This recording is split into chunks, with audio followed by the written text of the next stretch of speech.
served as a deacon. Have you ever served as a deacon? Yeah. But I do know that Dayton has a way with words, doesn't he?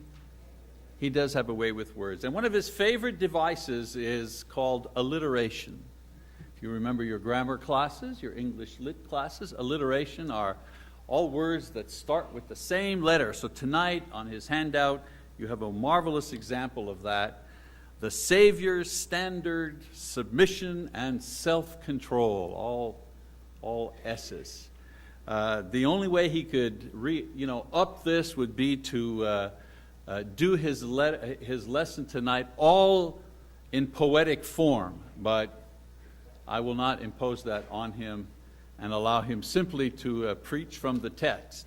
There's been some confusion. People say, when is our break? 7:15 is yes, at 7:15 we have a break. So you've got a half hour for the first session, then we'll have our break, and then we usually have about a half hour for the second session. All right, Brother Dayton, come and preach.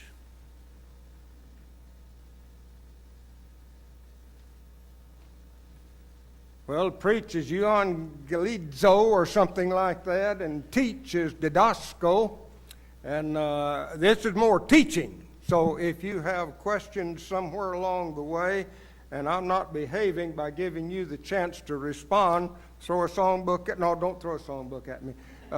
Raise your hand or something, and we'll try to deal with that. Or if there are questions in regard to something that's covered, certainly would want you to have a chance to get an answer to that question, if not from me, from someone else in the audience. This was the topic assigned to me, and I'm very happy to deal with it. It's a setting in some of the most sobering circumstances that have ever happened on the earth since God created it.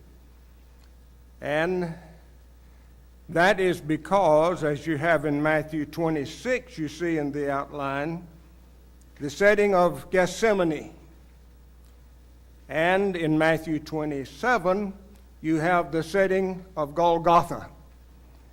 And the setting in Gethsemane has to do with the moment, it seems, of Christ's submission.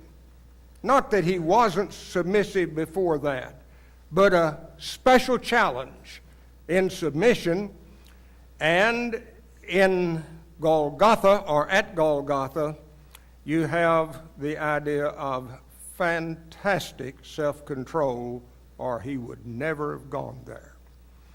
And hence, that's the setting for the two terms we'll be looking at, and hopefully we'll be able to move down toward the end of the outline by the second session, enabling you and me to see how practical and profitable it is to be submissive and develop the characteristic of self-control, part of the fruit of the Spirit in Galatians 5:22.